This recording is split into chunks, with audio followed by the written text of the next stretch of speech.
అదే RTV app వార్తల్ని క్షణాల్లో చదివే అవకాశం ఉంటుంది. ఒక న్యూస్ పేపర్, ఒక టెలివిజన్ ఛానల్ మీ చేతుల్లో ఎప్పుడూ ఉంటాయి. రాష్ట్రంలో ఎన్నికల వేడి మొదలైందని చెప్పాలి. ఇటు ఒకవైపు టీడీపీ జనసేన రాష్ట్రంలో పొత్తులో ఉన్నాయి, మరొకవైపు జనసేన బీజేపీ కూడా పొత్తులో ఉన్నాయి. అయితే టీడీపీకి బీజేపీకి మధ్య పొత్తుకు సంబంధించి ఇంకా క్లారిటీ రాలేదు. మరికొన్ని రోజుల్లోనే క్లారిటీ వస్తుంది. అంతేకాకుండా ఈ మూడు కూడా కలిసి వచ్చే అవకాశాలు ఉన్నాయి. అయితే ఈ మూడు కలిసి వస్తే వైసీపీకి ఏ విధంగా ఉండబోతుంది? ఇదే విషయంపై మనతో మాట్లాడడానికి రాష్ట్ర పంచాయతీరాజ్ కార్యదర్శి, మాజీ డీసీఎంసీ చైర్మన్ ఎడ్ల తాతయ్య ఉన్నారు. సార్, మూడు పార్టీలు కూడా కలిసి రాబోతున్నాయి మరికొన్ని రోజుల్లోనే. మీ వైసీపీ పార్టీకి ఎలా ఉండబోతుంది? గతంలో కూడా 2009 రాజశేఖర రెడ్డి గారు రెండోసారి ముఖ్యమంత్రిగా, అప్పుడు ఆ రోజుల్లో టీఆర్ఎస్, తెలుగుదేశం, కమ్యూనిస్టులు, బీజేపీ మొత్తం 4 పార్టీలు కలిసి ఆ రోజు రాజశేఖర రెడ్డి గారిని ఓడించాలని చెప్పి ప్రయత్నం చేస్తే డిపాజిట్లు కూడా లేకుండా పోయింది.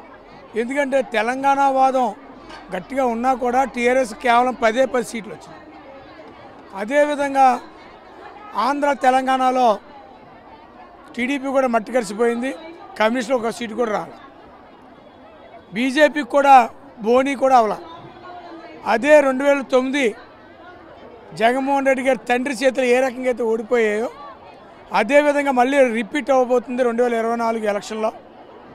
ఎంతమంది జతగట్టి వచ్చినా కేవలం ఒక అజెండా లేనటువంటి పార్టీలు ఇవి. తెలుగుదేశం కానీ జనసేన కానీ కేవలం జగన్మోహన్ రెడ్డి గారిని ముఖ్యమంత్రి నుంచి దించాలనే కాన్సెప్ట్ తప్ప, అయ్యో జగన్మోహన్ రెడ్డి గారు పలానా అన్యాయం చేశారని చెప్పలేనటువంటి అసమర్థ పార్టీలు ఈ 2 పార్టీలు. వీళ్ళు ఏమంటారంటే ఒక సరిగ్గా ఫ్యాంక్షన్లు ఇవ్వట్లేదనో, లేకపోతే ఇళ్ళ స్థలాలు అందరికీ ఇవ్వలేదనో, అర్హత కలిగిన వాళ్ళకి చేతి ఇవ్వలేదనో అని అడగటం పోయింది. ఎందుకంటే అడగడానికి కూడా వాళ్ళకి అర్హత లేదు. 14 సంవత్సరం ముఖ్యమంత్రి చేసి చంద్రబాబు నాయుడు ఏనాడు ఇటువంటి కార్యక్రమం పెట్టలేదు. ఈ రోజున అర్హత ఉంటే ఎవరికైనా సరే రికమెండేషన్ లేకుండా సంక్షేమ పథకాలు ఇస్తున్నాడు. కాబట్టి ఇవాళ వైఎస్ఆర్ ప్రభుత్వాన్ని విమర్శించడానికి వీళ్ళకి అవకాశం లేదు. అంచేత కేవలం జగన్ని ముఖ్యమంత్రిని దించేయాలి. 2 వ్యక్తులు 2 పార్టీలు కలిసిన మాత్రాన వైఎస్ఆర్ కాంగ్రెస్ పార్టీని ఓడించడం అనేది అసాధ్యం అని చెప్పి తెలియజేస్తాం. మీరు దెందులూరు నియోజకవర్గ వైసీపీ పరిశీలకులుగా ఉన్నారు. మన సిద్ధం సభ కూడా జరిగింది. ఏం చెప్తారా సభ కోసం? ఏదైతే దెందులూరు నియోజకవర్గంలో 3 జిల్లాలకు సంబంధించి సిద్ధం అనే కార్యక్రమానికి శ్రీకారం చుట్టారు జగన్మోహన్ రెడ్డి గారు. ఆ కార్యక్రమంలో కేవలం అక్కడికి వచ్చిన వాళ్ళు 4 లక్షల మంది. అంటే ఇది పబ్లిక్ కాదు, కేవలం కేడర్. ఈ 3 జిల్లాల్లో ఉన్నటువంటి కేడర్ 4 లక్షల మంది రావడం అంటే చాలా ఆశ్చర్యకరం. అంటే పార్టీ ఏ రకంగా ఎంత బలంగా ఉందన్నదానికి దెందులూరు నియోజకవర్గం జరిగినటువంటి సిద్ధం సభ దానికి ఒక నిదర్శనం. మాకే ఆశ్చర్యం వేసింది.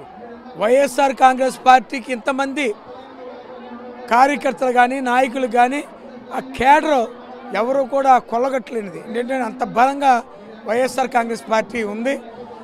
దాన్ని చూస్తేనే అర్థమవుతుంది. ఎందుకంటే కేడర్ మీటింగ్ పెడితేనే 4 లక్షల మంది వస్తే, మరి చంద్రబాబు నాయుడు పెట్టిన మీటింగ్లో పబ్లిక్ని పిలిచినా కేడర్ని పిలిచినా కనీసం కుర్చీలు కూడా ఫుల్ అన్నటువంటి పరిస్థితి.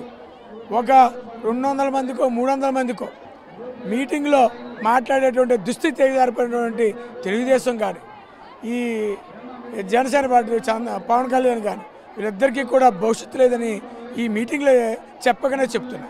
వైసీపీ పార్టీకి సంబంధించి మీ పార్టీలో కొంతమంది మీ ఎమ్మెల్యేలే పార్టీ వ్యతిరేక కార్యకలాపాలు పాల్పడుతున్నారు. చాలామంది అసంతృప్తిగా ఉన్నారు. ఇప్పటికే కొంతమంది పార్టీని వీడారు. ఇంకా ఏంటి సార్ ఇది? అంటే అసమ్మతి వర్గం ఇంకా పెరుగుతుంది అనుకోవచ్చు? లేదండి, మన ఈస్ట్ గోదావరిలో చిట్టుబాబు గారు మొదట అలక చెందిన తర్వాత రాత్రి జగన్మోహన్ రెడ్డి గారు మాకు ఆదర్శం.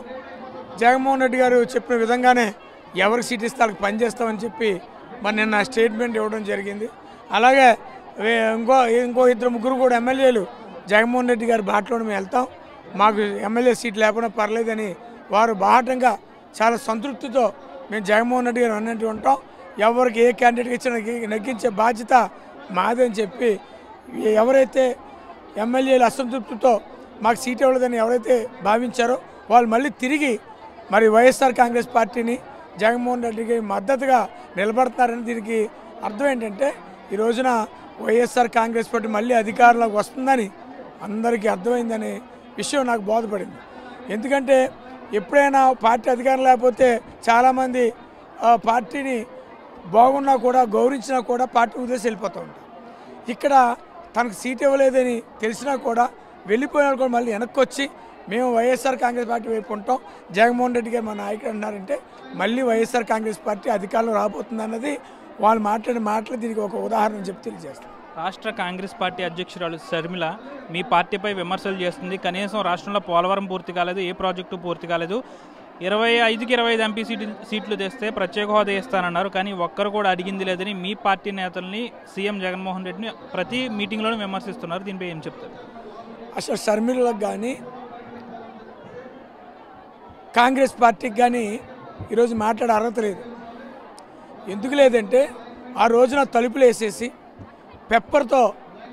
పెప్పర్ బాటిల్తో ఎంపీలకి కళ్ళల్లో మరి స్ప్రే చేసి కారం కొట్టి తలుపులన్నీ మూసేసి అడ్డగోలుగా విభజించింది కాంగ్రెస్ కాదా షర్మిల? ఆ రోజు కాంగ్రెస్ ఈ రాష్ట్రానికి ఆంధ్రప్రదేశ్ రాష్ట్రానికి అన్యాయం చేసి ఈ రోజున ఆంధ్ర రాష్ట్రం అధోగతి పాలవడానికి కారకులైనటువంటి కాంగ్రెస్కి సపోర్ట్ చేస్తూ ఈ రోజున తగుదునమా అంటూ ఏమీ తెలియని నంగనాచిలాగా ఈరోజు షర్మిల గారు ఇవాళ ఈ రాష్ట్రానికి ప్రత్యేక హోదాని జగన్మోహన్ రెడ్డి గారు తీసుకురాలేకపోయారు. 25 సీట్లకి 25 సీట్లు వస్తే జగన్మోహన్ రెడ్డి గారు మరి ప్రత్యేక హోదా తీసుకొస్తారని మాట్లాడటానికి సిగ్గుండాలి కదా షర్మిల గారు అడుగుతున్నా. అసలు ఈ సమస్య కారకులు ఎవరు? ఈరోజు ఈ రాష్ట్రం విడిపోవడానికి కారకులు ఎవరు?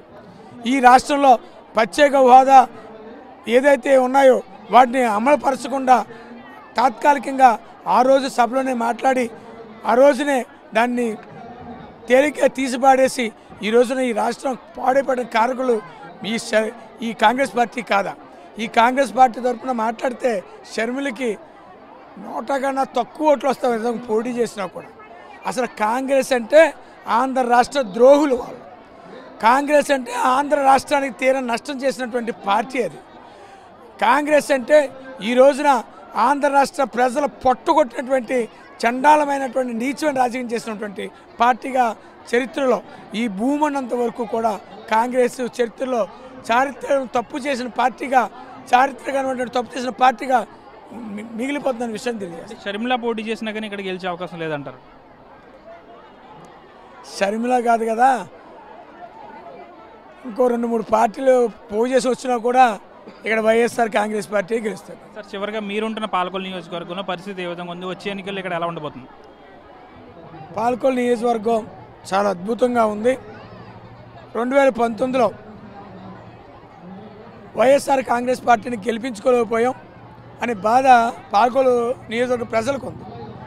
ఎందుకుందంటే మనం ఓట్లేసి గెలిపించకపోయినా జగన్మోహన్ రెడ్డి గారు పాలకొల్లు నియోజకవర్గంలో అక్క చెల్లెమ్మలకి డాక్టర్ రుణమాఫీ కానీ చేయూత అని చెప్పి 18,750 రూపాయలు కానీ 0 వడ్డీ కానీ అదేగా ఆ కరోనా ఆరోగ్యశ్రీ ద్వారా వైద్యం చేయించడం కానీ ఇక్కడ పాలకొల్లు నియోజకవర్గంలో మెడికల్ కాలేజీ కట్టించడం కానీ 30 సంవత్సరాల నుంచి అపరిష్కృతంగా మేము ఉండిపోయినటువంటి డంపింగ్ యార్డ్ని ఇక్కడి నుంచి తొలగించే కార్యక్రమం కానీ అదేవిధంగా ఫీజు రింబర్స్మెంటు, విద్యా దీవెన, విద్యా వసతి, ఇలాగా కాపు నేస్తాం, ఈపీసీ నేస్తాం, ఇలాగ ఇన్ని సంక్షేమ కార్యక్రమాల కోసం చేసిన పార్టీకి ఓటేయలేకపోయాం అని చెప్పి ఆ బాధలో ఉన్నటువంటి పాలకొల్లు పట్టణ నియోజకవర్గ ప్రజలు ఈ 2024లో జగన్మోహన్ రెడ్డి గారు వైఎస్ఆర్ కాంగ్రెస్ పార్టీకి ఓటు వేసి వారి రుణం తీర్చుకోవాలని చెప్పి అందరూ ఎదురు చూస్తున్నారనేది ఇది తథ్యం.